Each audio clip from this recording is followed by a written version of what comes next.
ډاکټر صاحب ولسمشر محمد اشرف غني وایي طالبانو افغانستان ډیر خطرناک پړاو ته داخل شوی. ښاغلي ولسمشر محمد اشرف غني وایي طالبان باید خامخا زمه ومني، کنې نو الله مکړه ټول به غرق شي.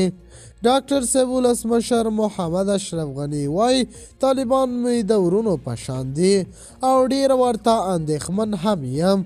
افغان ولس او طالبان په ډیر خطرناک پړاو کې دي. سلام ستړي مشئ، وخت مو بخیر.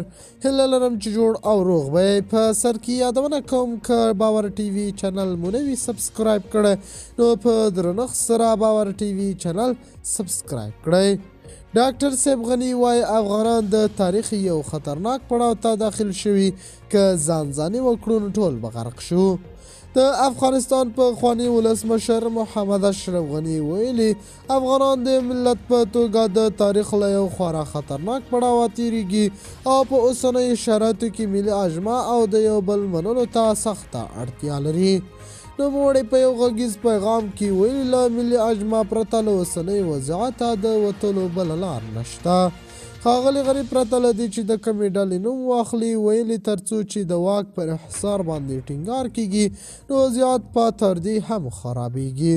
هغه ټینګار کړی چې هیڅوک افغانان په زور نشي قانع کولی او دې ته اړتیا ده چې ټول یو بل سره وغږیږي او داسې لار پیدا کړي چې د یو آزاد او سوکاله افغانستان هدف ته پرې ورسیږي.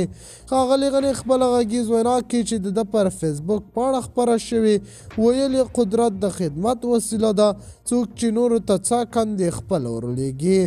افغانان په یووالي لاره ډول ستونزو وتلي دي، خو کله چې غرور کړی دی او یو بل مو نه دي منلي نظامونه منسکور شوي دي. که په ځانځاني ډول اقدام وکړو نو الله مکړه ټول به غرق شو، خو که په ګډه مخ ته لاړ شو نو رڼا ته رسېدلی شو. د باور ټي وي چینل درنو لیدونکو دا و زموږ ته دې مهال چمتو کړی خبر. د الله په امان تر بیا ښې چارې.